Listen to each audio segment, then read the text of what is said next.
It's been a heck of an experience. Uh, there's no way to predict probably any season in this league. Too long, too much stuff happens, too many circumstances.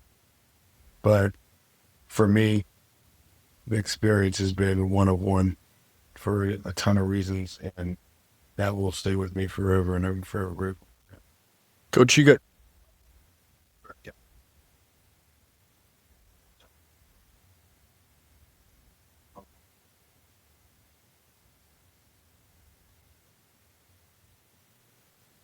I don't want to answer for them. I'm not sure what they're referring to. I think I just try to be myself, and I try to be honest and transparent. And I think we did it as a group. I don't think I did that individually. I think the staff, the organization, the players in that locker room just held it together. They didn't drop the rope. They didn't flinch, whatever the sayings are. And it's very rewarding to go through that experience with that group. this.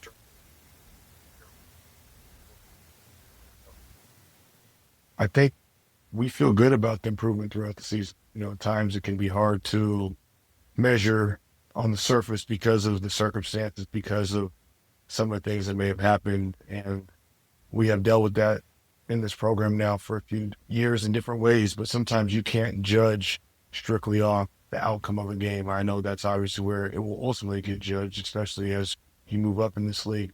But I do think there have been improvements made and milestones hit in terms of not skipping steps and wanting to grow in areas individually and collectively.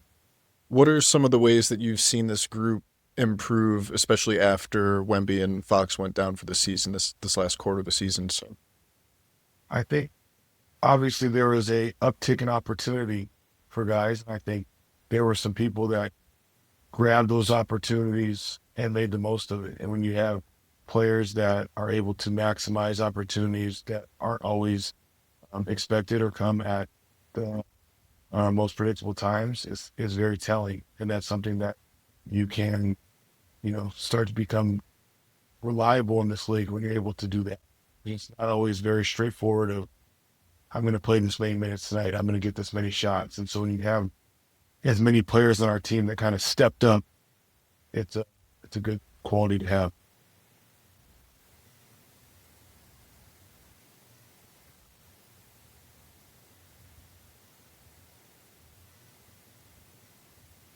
Yeah. Um, I think I haven't had time to deal with it yet. I understand it's a fair question, and uh, I think I will hopefully, like everybody that's gone through this, take some time away and catch my breath and spend some time with family. And, you know, this organization is still prioritizing Pop's health, and at time he will, you know, do what he needs to do and make decisions, and that will go through this organization on very many levels. And it happens every year with every team, right? It's a part of the business, and I understand that. And this experience has been unbelievable. I've been here for almost a decade in a lot of roles, and I am forever grateful.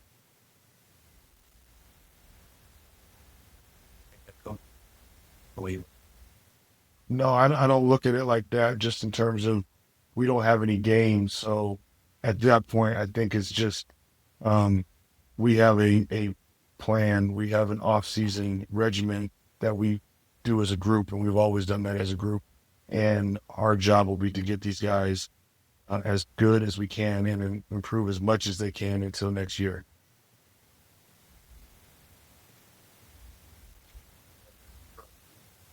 Worst.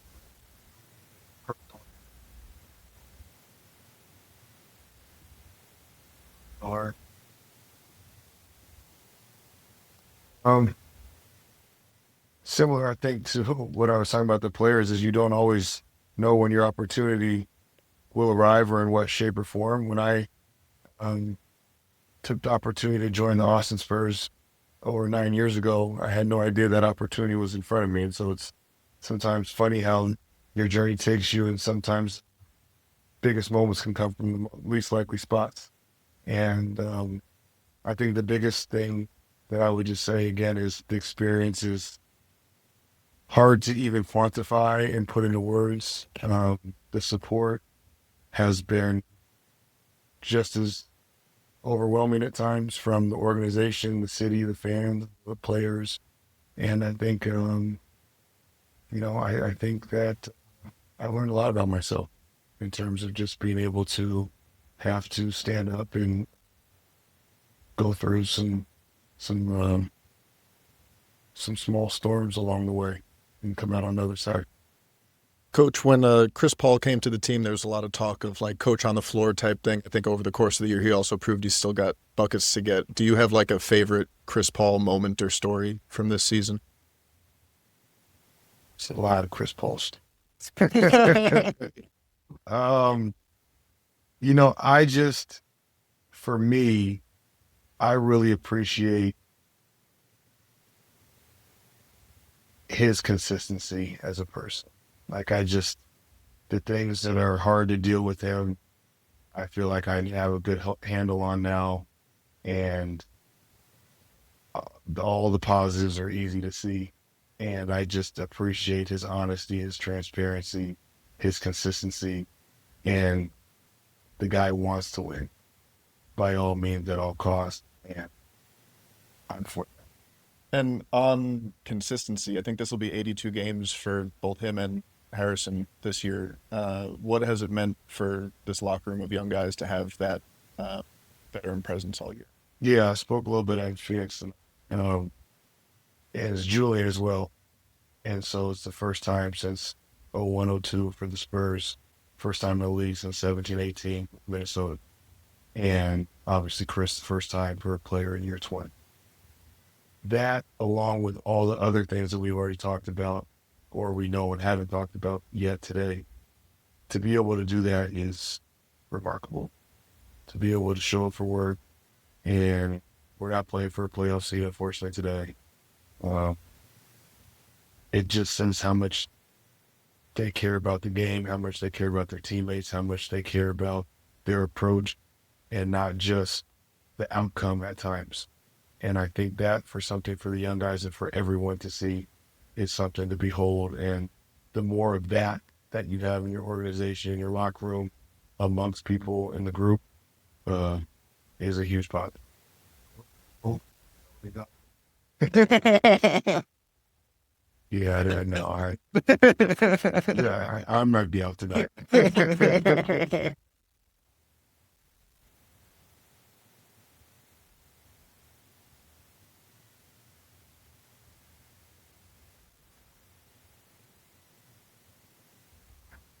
um, I would say, again, just it's been consistent, right?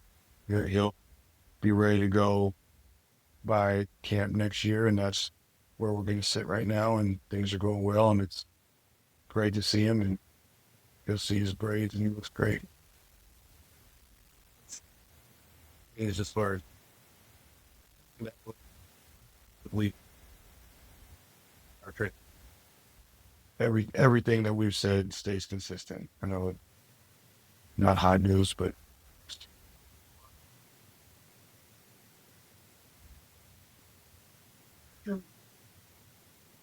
I think all that stuff again is so far down the line that we'll have to. There'll be a lot of bridges to cross at some point, but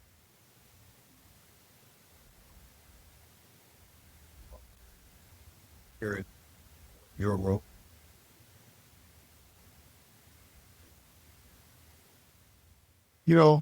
I understand it's difficult, probably times from the outside, but like we really do put together that plan as a group. Obviously, my role has changed in 9 years, so yeah, what I'm doing this spring won't be what I did 8 years ago. But the player development has been at the forefront here since I've been here, and I think the goal for us is from Victor Wembanyama, De'Aaron Fox, Steph Castle, to Harris Ingram, Riley Minix, and David Duke to get those guys and maximize every opportunity we can this offseason to get them better. And that can be on the court, that can be in the film room, that can be through walking through situations, that can be watching the playoff game. Um, and I hope to be at the forefront of that in a lot of ways. And I hope to be in the trenches on the court with those guys, helping them get better like the rest of our staff.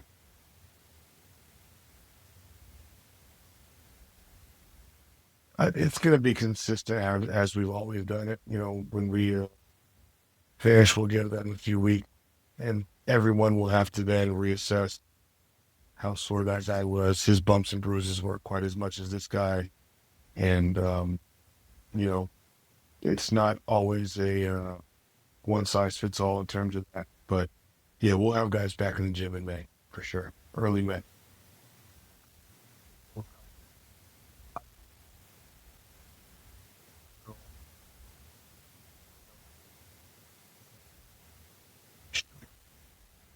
Yeah, I mean, I think again, game 82, there's always going to be health, right? But we feel good, and we will be conservative and thoughtful and mindful and prioritize everybody's health to give them whatever time they need. And we have an outstanding medical performance staff that will always be able to have a huge voice in whatever that is regarding everyone.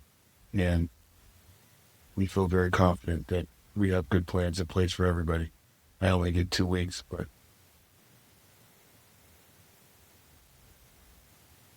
I speak about, I guess, you're in this.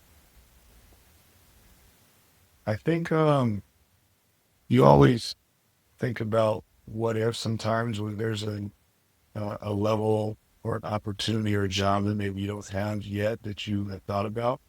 And so I think it's hard because you really don't know until you're in it. Um, yeah, it's a unique. I think there's nothing that was surprising. It's just understanding how to try to balance it all, to compartmentalize everything. And as much as you can silo things and keep them in their spot and then have a process for it and be able to delegate what's appropriate, that's how you can get through this thing because it becomes, this league and this job now, it is almost like a CEO thing in terms of the amount of things that go into it, right? Now you have bigger staffs, performance and medical and analytics and front office and scouting and all of those things. And you can't do everything. And I think that's the one thing I think as, as an assistant, you're always just trying to complement and support and do for serve the players and your head coach. And so that's where sometimes I had to learn about myself, how I would do that because I can't do it like or someone else. I have to learn my processes and rhythm and where do I put my energy and use my voice. I think that's something over time. I don't know if that answers your question, but that how I felt. Thanks, Thank you. Appreciate y'all.